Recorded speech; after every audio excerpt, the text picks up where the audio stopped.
Welcome to the hit show, The Brilliance Ultimatum. Time's up. We have the power, we have the resources, we have the knowledge, we have the intellect, we have the innovation, and we have the heart to create a world based on parity, practical innovation, and potential. This hit show with Claudette Rowley will take us on a journey so we can explore our planet, our global community, and our opportunity for transformation. We need a cultural revolution that allows us to look past political squabbles, lack of humanity, and to what she calls reality resistance. So tune in. This is the Brilliance Ultimatum, and time's up.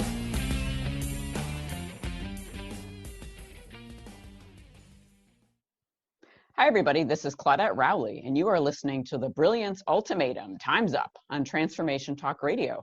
Stay with us for the next hour and let us help you experience what's going well in the world and the opportunity for transformation that's upon us. On the second and fourth Fridays of each month, we have some of the foremost change makers, action takers, and truth tellers helping you re-envision what's possible on our planet and in our world.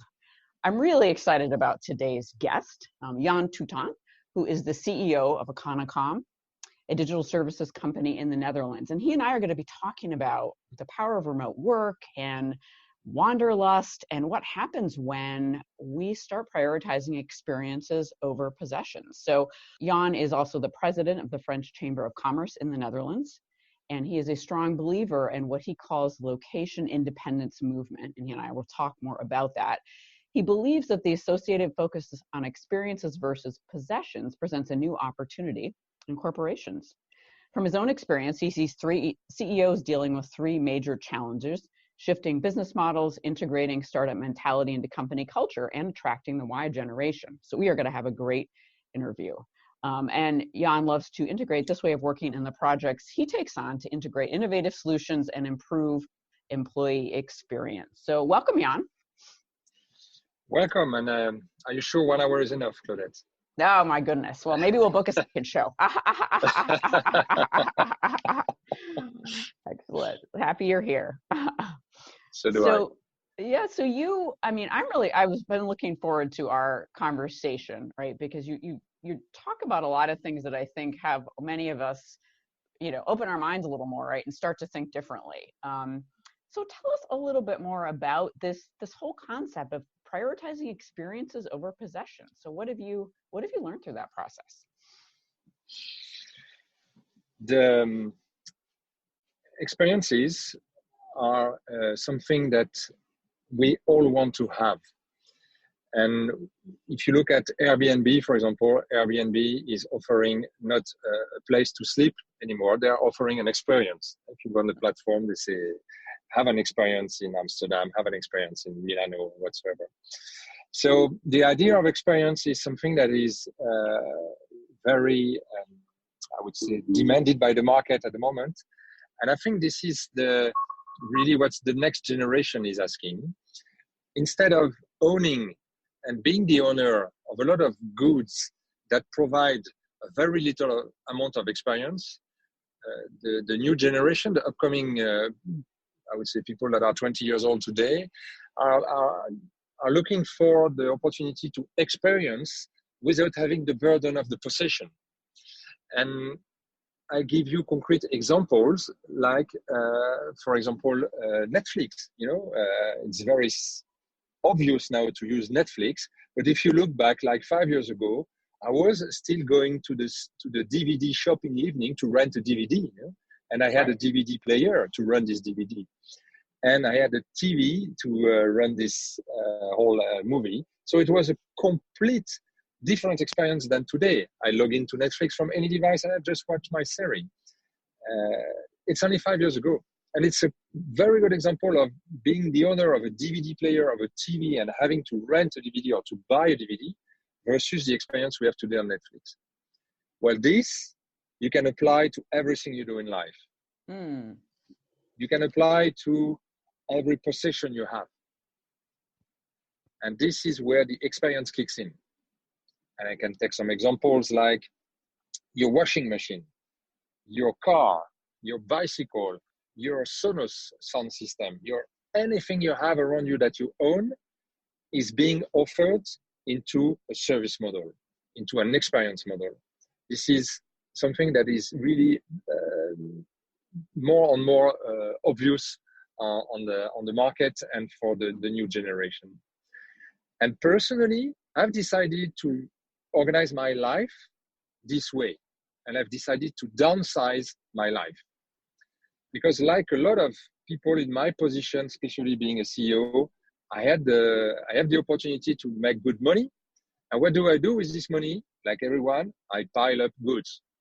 I pile up a big house. I have a swimming pool. I have a boat. I have a car. I have a motorbike. I have all those things that are the way you spend your money when you make a lot of money. Mm-hmm. And at the end, those things are not providing me the experience I want, because I have to take so much time to maintain them that the time I spend to take care of those goods is against the time I have to experience them. Fascinating. So, yeah.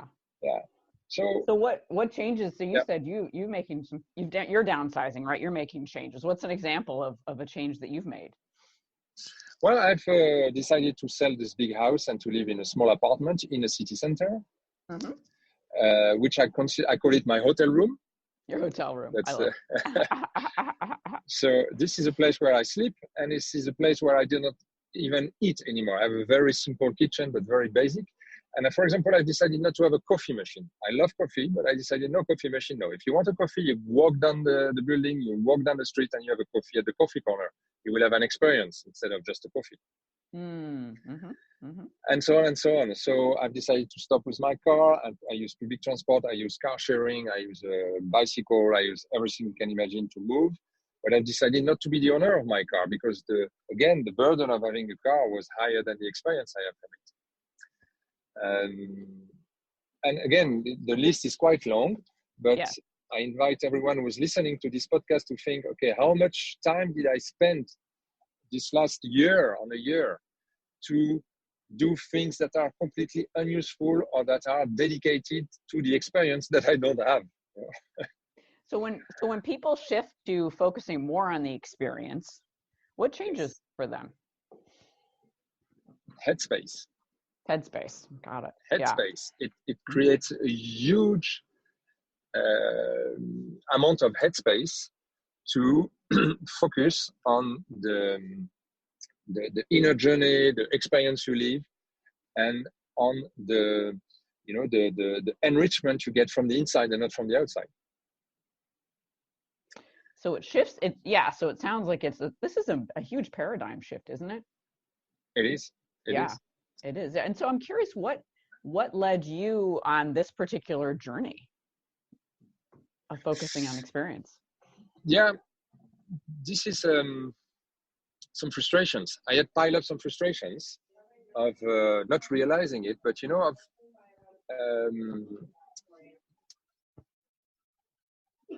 ticking the boxes of what society expects from you in a specific position. Mm-hmm. Again, if you're a CEO, you have to have a big house, you have to have a big car, you have to invite people, your customers on a Friday evening for a big dinner extra. And this was not making me happy. And mm-hmm. the way I realized that is during a very long sailing trip. I crossed the Atlantic on a sailboat in 2017, and I've been 3 weeks at sea without anything else than this boat. I was in the crew. I was not on my own. That's for the next time. Do it alone. I was on my own. I was not on my own. And being at sea like this, you're in a very closed environment, only the boat. And you're in very limited resources. And I realized that I was very happy with those limited resources and the resources that are just needed for this experience. And when I was back on the shore on the other side, I thought, this what I've experienced here on this boat, I want to bring it in my life. And then this is where I decided to be very much focused on the experience and have only the resources around me that help me to the experience and no more. Wow. So it was something, it sounds like it sounds transformational, right? That trip in 2017 transformed your life. Yes, or started the beginning of it. Yeah, started the beginning of it. Yeah, the awareness, mm-hmm. Mm-hmm. The awakening. Yeah.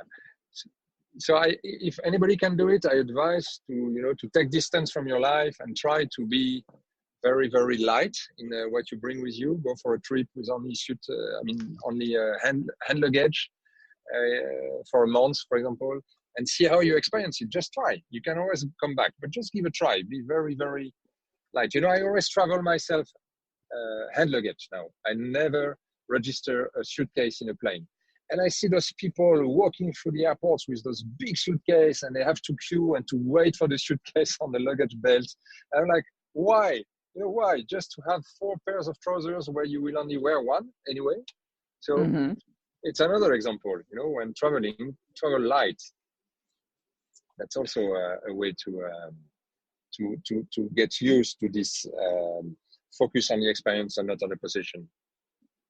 Absolutely. I mean, that's a great, easy example, right? Anybody can challenge themselves with, right? How can I, if I just, I'm going to put a suitcase in the overhead bin, right? How can I pack so efficiently that I can make it work? That's a great, easy example. Or 2 or a month. Yeah. Right. Rather than, downsizing from the house to the small, right? You know what I mean? Start small, see what it's like for you. Give some time. Just try on small topics. Yeah, that's really great. So we're going to take a quick break, and when we come back, we're going to continue this really interesting conversation, but also shift into how do we apply this to business, which I think is really fascinating. You're listening to The Brilliance Ultimatum. Time's up. I'm Claudette Rowley. Stay tuned. We'll be right back.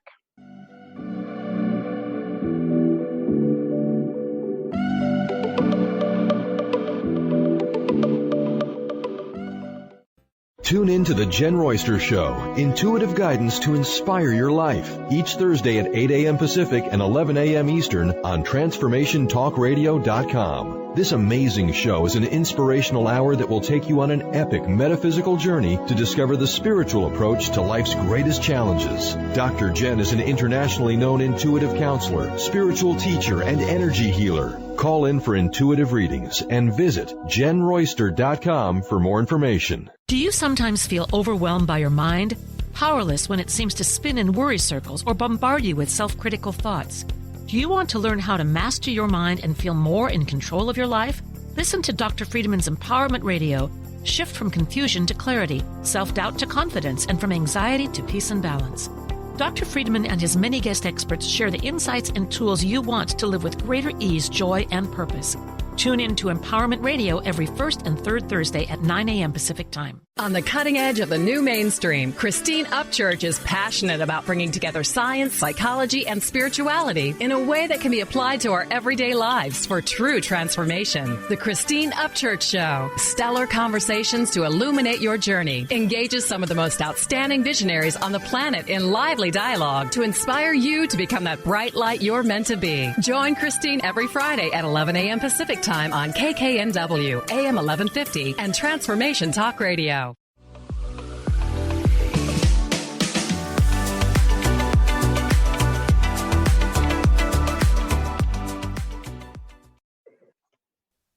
We're back on The Brilliance Ultimatum. I am Claudette Rowley. And if you're just joining us, my guest today is Yann Toutant, who is the CEO of Econocom, a Netherlands-based digital services company. And he and I are talking about this really fascinating topic of what shifts and changes for us when we start focusing on our experiences versus our possessions, and what that mindset shift really means. And so I know, Yann, you were sharing with me a lot of your own personal experiences with this awakening, right? With this breakthrough and transformation. And I know that in your leadership role, you have really brought this into the business world, haven't you? This idea. Mm-hmm. Yeah. Yes. Tell us a little bit more about that. Yeah. Of course, because there's not that much difference between your work life and your private life. So what you find interesting in your private life, why not bring it to work? Why not? To the work part of it. Right. Yeah. There are 2 main areas where I've applied it. I've applied it to the business model, to what we offer to our customer, and I've applied it to the way we work within the company. I'm going to start with the way we offer our solutions to our customers. We have decided to offer to our customer also an experience and not a product. Basically, in the case of the business we are in, part of our offer was to provide organizations the means to do everything around digital signage. So every time there's a screen involved, we were offering our companies our services. So for example, you have digital signage in your public spaces in your company, you have video conferencing solutions, you have screens to display information. Every time a screen was involved, we were here to offer a screen and the maintenance services. We have decided to offer a customer a solution which we call digital signage as a service. And so we have decided to offer them the experience of what the screen shows and not to buy the screen. So we offer a customer the experience of a good video conferencing, of a good digital signage solution, but in a way that is being offered to them by focusing on the experience. So instead of selling a screen which is 60-inch and that millions of pixels, no, we sell an experience, which is when you will be in this room, you will experience a seamless conferencing experience with good sound, good image, whatsoever, without talking about the brand or the specs or whatsoever of the platform we use for that. And this is big success on the market to turn the transactional business, which we were used to sell a product and some services attached to it, we sell an experience. And in fact, we don't even sell the experience. We offer the experience in a subscription-based model. Mm-hmm. And so what have your customers said? What is the feedback? Yeah, the feedback is, first of all, they have a lot of resistance because we want to know what we buy and it's a black box and where are the discounts, etc. This is the first reaction. But when we, like we said before, we thought, okay, let's give a try on half of your building, for example, or half of your meeting rooms, and just have the two solutions living next to each other, and you will see how you feel it. And after a few months of experience, our customers switched to it, and even very large customers, large organizations with like 700 meeting rooms or 5,000 screens. I'm not authorized to name the name of the customer, unfortunately. But they have made the switch to pay for an experience instead of buying some screens. Interesting. So they overcome that resistance, and then they realize this is so much better. Yes. Yeah. Exactly. Yeah. Wow. That's interesting. So, and I really like that way that, that you all have chosen to do it, which is giving them both options, right? Here you go, side by side. You choose what you like better, right? Yeah. Great way to handle it. Yeah. And what about internally in the company with employees? How is this, applied to them? Yeah. What I've offered to my employees is the principle of remote work. And I've been inspired by joining some conferences of location-independent entrepreneurs who are used to work without any office, without any team. Everything is distributed throughout the world.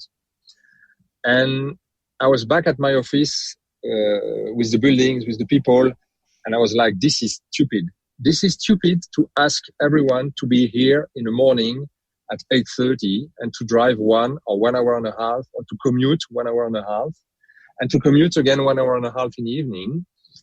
What for? Is this just to be present here to for the management to be able to express their leadership because they have their team around them? I think this is old-fashioned. This is old school. This is a Jurassic approach of management. So I've decided to offer my management team and my employee the possibility to work remote, to fully work remote, and not to be obliged to come to the office. And of course, this creates a big shift in a company culture. And I've made it in different steps. And the first step has been to be remote within the office. So it's to go for a full flex desk solution where people can work anywhere they want within the office. Okay. It can sound very basic because a lot of companies have adopted it. But my goal in putting this in motion is to make people remote. Because if you're remote in your office, then you're used to be remote and you're used to work without paper, for example. And you're used to change location every day. But in a swimming pool, before learning to swim in the ocean, you learn to swim within a closed environment. I've also applied it to managers. So also the managers had no office anymore. Managers every morning had to also work from the open space to also rethink their leadership instead of being sitting in an office and being, strong in their position with a big office around them and a big car. No, you have to express your leadership in a different way than with your possessions, but by your impressions and experiences. The second step has to offer employees to work from customers or suppliers. If you visit a customer, if you visit a supplier, ask him to work there from the day and don't come to the office before and go to the supplier and come back to the office after. No, go direct to the supplier, do your meetings there and stay there and work from there. It's great. It's a great way to be remote and you can experience the company culture of your suppliers. Mm-hmm. And the third step out of four, the third step is to offer people subscription to co-working space.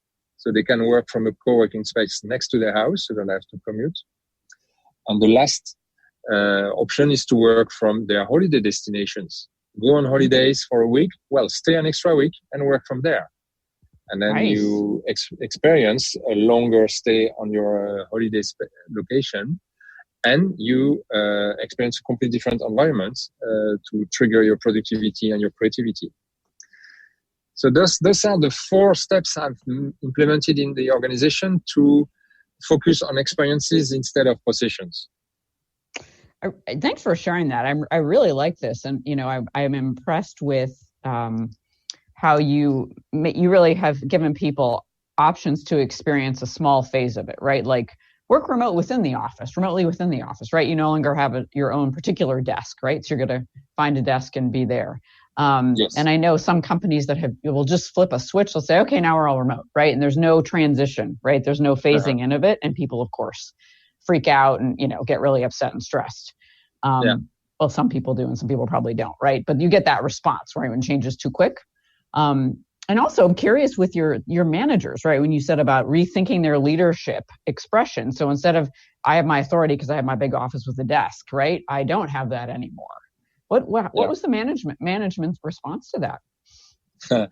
Huge resistance first. Uh-huh. Yeah. And my message to them was that if you don't walk the talk, nobody will. You are the examples. So if we, and I'm back to the introduction of the interview. Absolutely. If we want to attract the new generation, if we want to shift business models, we have to work differently, and we can't be expressing our leadership and our management style the way it was expressed 20 years ago, with a big car and a big corner office.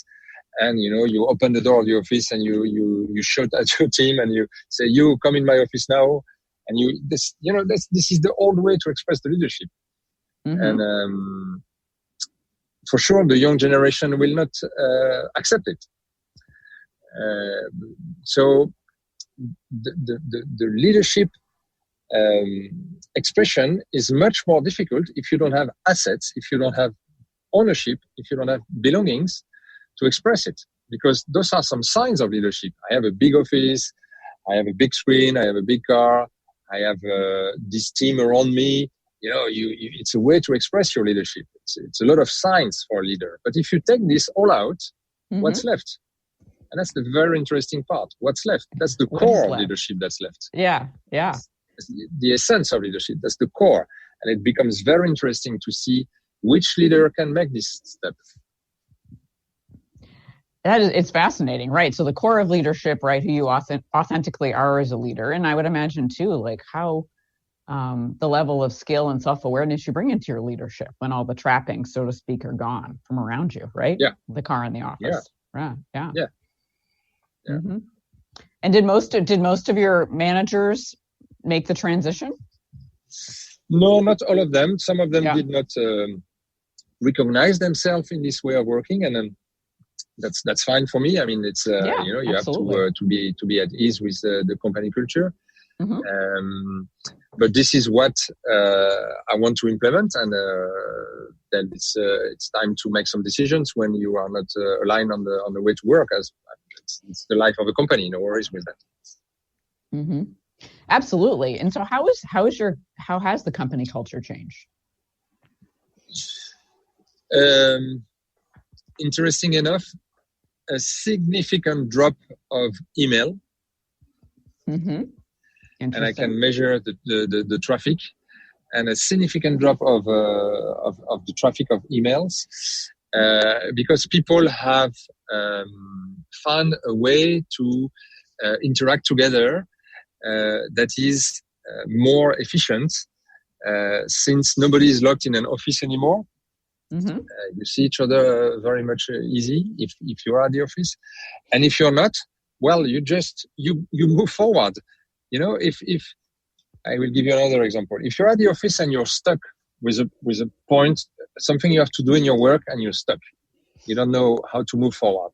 If your manager is next door, you will knock at the door. Hey, do you have 2 minutes for me? I have a question for you. No, bro, can you explain that? If your manager is not there, like you scratch your head and you think, you know, and you start to find a solution yourself. So instead of knocking at the door, you scratch your head and you go on. And the creativity in the organization has improved, and the number of emails have dropped. Wow. That is such an important nuanced point, isn't it? Because a lot of folks would say, oh, yeah, emails are going to go up, right? If people are working remotely. And you've had the opposite experience, right? Yes. Yeah. That is fascinating. Yeah. People are more autonomous. They do more. They have more autonomy. Yeah. Definitely. I can see that. That makes a lot of sense when you explain it the way that you did. So fascinating. Well, we are going to take a quick break here. And when we come back, we're going to talk a little bit more about this really fascinating cultural transformation, and then also why innovation and remote work culture do go hand in hand. Stay tuned. We'll be right back.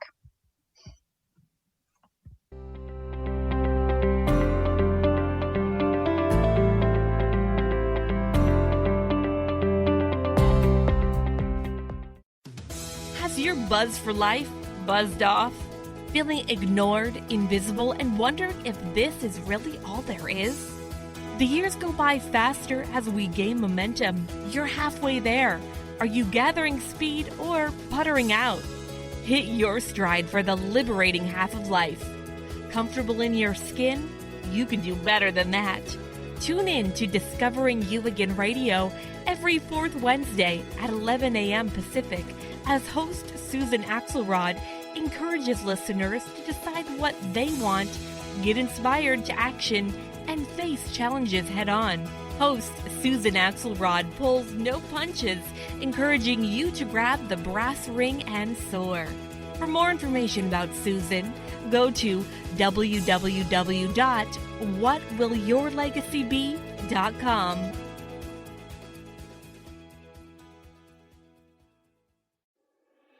High-frequency healing for an amazing life with Source Light Radio. Join host Laura Barton each month on Transformation Talk Radio as she explores Source Light integration, a unique spectrum of energy, light, and frequency. Experience instantaneous healing and amazing shifts in consciousness with Source Light Integrations Radio. For more information on Laura and her work, visit sourcelightintegrations.com.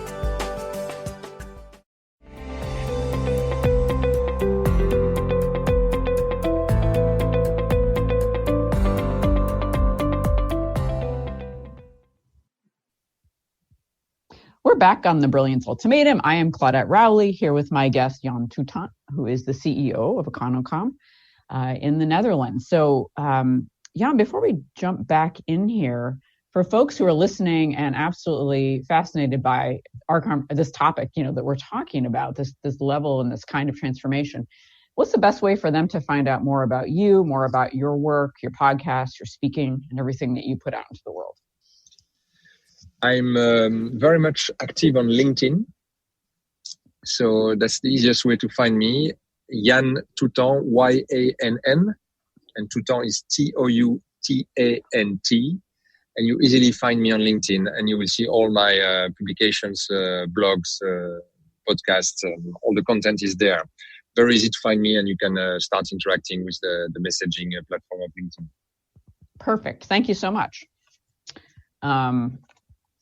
I like how, go to one place, find everything. That's kind of one of the themes of what I'm hearing out of discussion today, right? This idea Exactly. of, you're right, centralized, right? Yeah.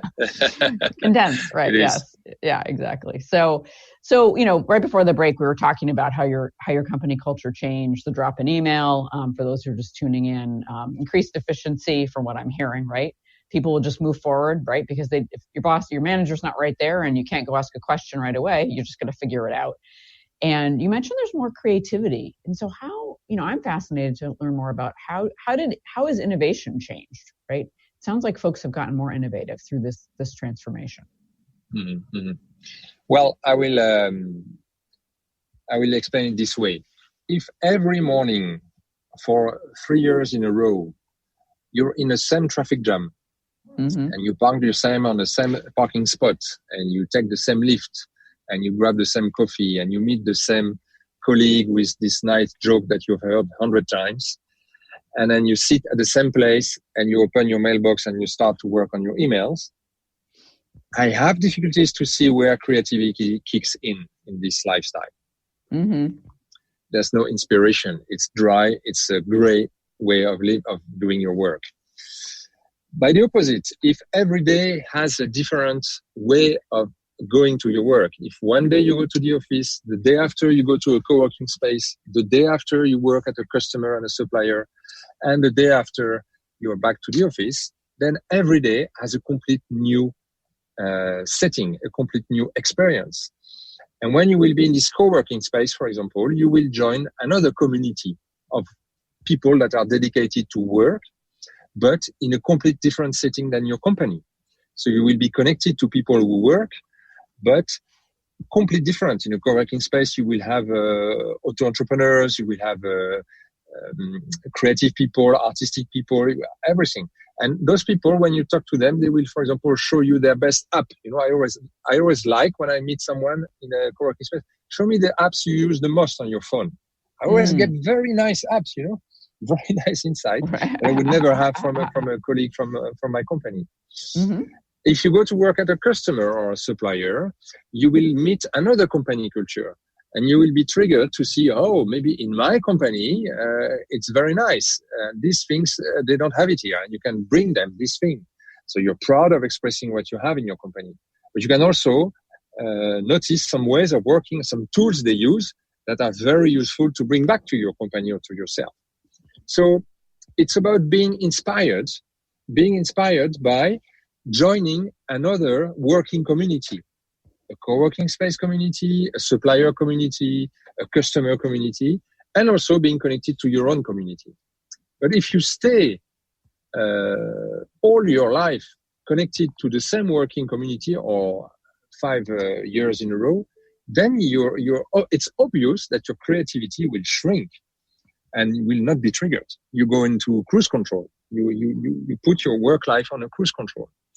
So remote work is a huge accelerator of creativity because it will kill your routine, it will kill your daily cruise control way of working, and it will help you to open up and to activate your curiosity. And thank you for that, because what I'm really hearing is, again, it's about the new experiences, isn't it? It's about having a new experience and getting off the cruise control. And what's striking me is in the US especially, which is mostly what I can speak to, when we say remote work, we're often meaning work from home, right? Yeah. And you're not saying you can in your the way you can work from home, right? But you can also work in 3 or 4 other places. So it gives you that new experience. Yeah. Yeah. If you listen carefully, I've never mentioned from home. Right. Exactly. I was noticing. Yeah. That. Yeah. And I on purpose, I encourage my people not to work from home, because then you're not in a working community, and then you are. Well, first of all, working from home, you need a dedicated place. You need to be able to focus, to concentrate. I think it's very difficult, personally, unless you have a big house and you have a separate office and you have no kids and no dogs and nothing to trigger you. That's one. And second, for the management and the leaders, if they hear that their people are working remote, meaning they work from home, They will directly think and see their people sitting on a sofa playing with the PlayStation. Right. Exactly. Or doing the laundry or picking up the kids at school. Yes, exactly. Which can be the case. I have no problem with that. But if you want to transit your organization towards remote work, it's better to picture your employees working from your customer or co-working space than working from their sofa. So that's also a way to organize the transition. But second, I believe that if you stay working from home, you will lose the trigger of a new experience.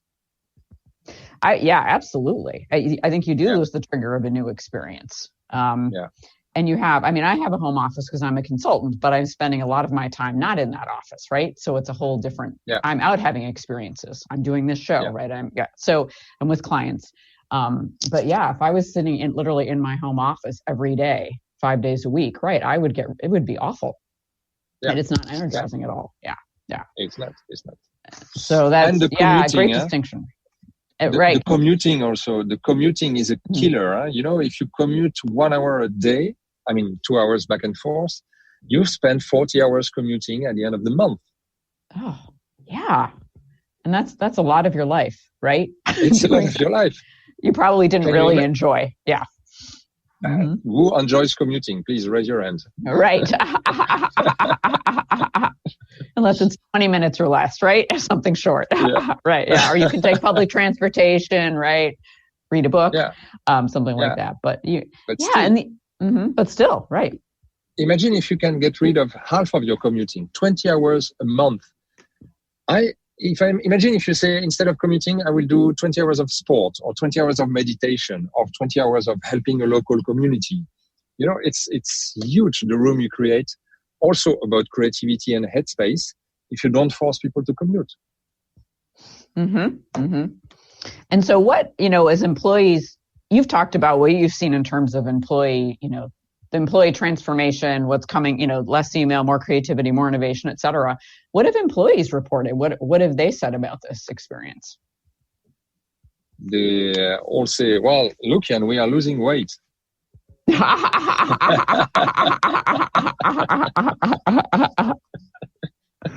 That must mean stress is going down. Good. And it can sound funny, but I have seen an improvement of the health of the employees, because if you reduce commuting, if your mind is more triggered by curiosity, if you open up to co-working spaces, to new communities, you will also suddenly more take care of your body, more take care of yourself, because you are very often in a connection with people you don't know, and you will be triggered by the fact that your personal branding has an impact on your personal branding, on the image, on your own image. Absolutely. And you will start to consider maybe eating better, doing a bit more sport, because this time you gain, and this interaction you have with much more people than usual makes you work better on yourself. That makes a lot of sense. Absolutely. Yeah. It does. So I've seen that, and I've seen also employees that are thankful for not forcing them to have to do things that they are not always happy to do. For example, coming to the office on a day where they would prefer not to commute and work from a remote space, because it makes their life more easy, because they have something personal to do during this day, for example. And there is someone coming at their home to do the maintenance of their heating system, for example. Well, they can stay next to their home, go to a co-working space, and come back to their house to open the door to this technical guy. And that saves them a lot of time and energy to be able to do it themselves. Very basic things like this. But basically what I'm saying is to stop opposing work life and private life. Right. And to better combine them together. Right. And that it's completely possible to do it and actually improves everything, right? Overall. It does. Yeah. Absolutely. Sure. Yeah. Okay. Wow. Well, thank you for that. That was really, fascinating to hear some of these, the outcomes and how this has really been coming together for your employees and customers. So we're going to take a quick break. And when we come back, Yann is going to share a little bit about a transition you're making, which will be exciting to learn more about. This is Claudette Rowley on the Brilliance Ultimatum. Stay tuned. We'll be right back.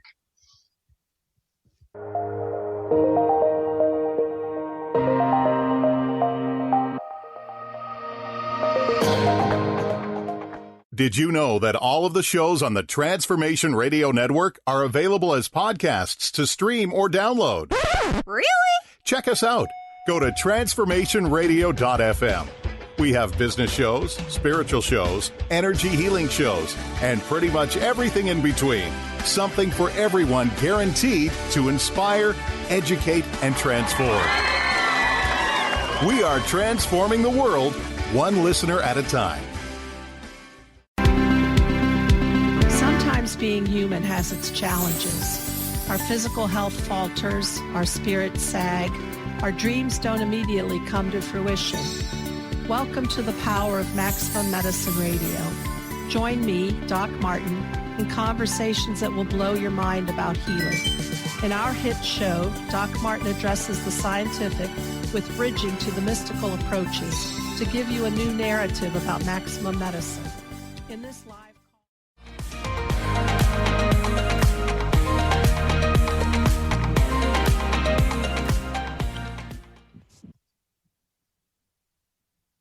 Hey everybody, this is Claudette Rowley on the Brilliance Ultimatum, back with my guest here, Yann Toutant. And we are talking about, what happens when we shift from focusing on possessions to experiences. And speaking of experiences, right, Yann, you are about to embark on your own transition, aren't you? Professionally and personally. Would you like to tell us a little bit about that? Yeah. Yes, with pleasure. I've made the decision to start my own business. Congratulations. Thank you. Mm-hmm. I moved from intrapreneur to entrepreneur. Exactly, yeah. And my business will be about providing expertise to scale-ups that need to have a bit more of seniority to grow to the next level. Mm-hmm. And this is something I propose to them, is to apply what I do today as a CEO. So the way I manage the organization is to apply them to organizations that are still very young and very small, like between 50 and 100 people, mm-hmm. still, like 3 to 5 years old. And they are about to grow, to really make the big step and go international, grow with more customers, more employees, etc. And they don't really know how to take it. And I offer them a new way to do it, as what I've explained, in fact, during this interview, a new way to do it, and to focus on experiences for their company and for their business, instead of focusing on growing based on a lot of possessions. So I really help them to open a way to grow the organization in a completely different way than the traditional way when you grow a company, like I did as a CEO for the last 9 years. Wow, this sounds like a really exciting transformation, right? For you, transition, and probably transformation. Yeah. What did you make this change? Well, I realized that, I'm 48 and I reach an age where I want to have more impact. And the way I can have impact is to have organizations and people in organizations having a life that is, in better balance with their private life in general. I see a lot of people who suffer at work. I see a lot of people who have, they are not dancing with their work. They are against it. It's like a punishment to go to work. They go to work to make money. Of course, we all have to make money, but I see a lot of managers also who don't know how to approach it and how to, to provide a working environment that has a lot of hospitality in general. Hospitality for your workers in general, not only on the hardware side, but also on the software side. And this is something I've been able to implement in my organization, and it's something I want to scale up at a larger level. I really want to help leaders and managers, young managers, between 30 and 40 years old, are about to grow their company. I really want to help them to provide a platform for their employees and for their customers and suppliers, for their ecosystem that has a lot of hospitality for all the people involved, so they can have a much comfortable work-life balance. And based on what you've described, over our conversation, it's work-life balance, and it's going to really positively impact their business, right? I mean, that those are one and the same from your perspective. Of course, it's what you're mentioning. I don't mention it because it's obvious for me every day that I see the outcome. I mean, we all have to be profitable and to have growth and to please the shareholders, and the shareholders will not be pleased with, we have happy employees. No, of course, the shareholders, they want to see the share value going up, but this is a way to make the share value going up by having people being creative, autonomous, happy at work, loyal, and then this is the way to build a business on the long term. Absolutely, right. So it's like you said, it's not something you talk as much about because you're in it, right? It's part of, but I, as a consultant, and I do a lot of work with culture change work, I see that for some people, I know it might be odd to say, but it's still a new paradigm, right? That this kind of balance that what you've described today actually increases business value, right, over time. Definitely. Absolutely. Yeah. And we are in a constant shift of business models now. It goes so fast, the changes of business models, that right. You need a team that is agile and flexible enough to adapt. And if it comes from the top to the bottom, it doesn't work now. It has to be a team of people who have a lot of autonomy themselves to be able to shift themselves, and it's a lot of moving parts, and people have to have the autonomy to be able to make those changes on a regular basis. They really, really do. Yeah. And so if when you think over the last, couple of years, I guess, no, it's probably about 3 years now, right? Since you've started this journey. Yes. What have been the one or two biggest things that you've learned? I've learned to trust the people and to delegate in a way that I was used to delegate tasks. I was used to think the process and distribute the process to the people. And I've moved it to I delegate responsibilities. So this is what we have to achieve. If it takes you a week, if it takes you 1 hour, that's not the point. The point is what we have to achieve. And this is this way of delegating is something I've developed a lot, to give trust to the people, to give them the playing field, to be able to express the way they're going to do it themselves. And sometimes I'm disappointed because I'm like, wow, if I would have done it myself, would have been better. And I should maybe have delegated tasks and not responsibility. Sometimes I'm positively surprised because I see the outcome and the way it's being done. I'm like, wow, I would never have done it this way. I would never have been so efficient or so smart, for example. So, and if you put that all together, the outcome is positive. The outcome is that I'm more often surprised than disappointed. And I used to say now that if the people I have that work for me, if those people are not able to work in the setting I'm describing, then it's not the right people. So if I give autonomy, if I give responsibility, if I give trust, and those people don't know how to use it, then I don't have the right people. As simple as that. Absolutely. Yeah. And that's a great paradigm and actually a great way to wrap up our show. So I want to thank you so much, Yann, for being with us today and sharing your wisdom, your inspiration, your insights, and your journey with us. Thank you so much. Thank you to you, Claudette, for your nice platform and good questions. Yeah, I really enjoyed it. Great conversation. And thank you so much to the listeners, as always, for tuning in. We always have a great time. Please join me twice a month, the second and fourth Fridays of each month at 10 a.m.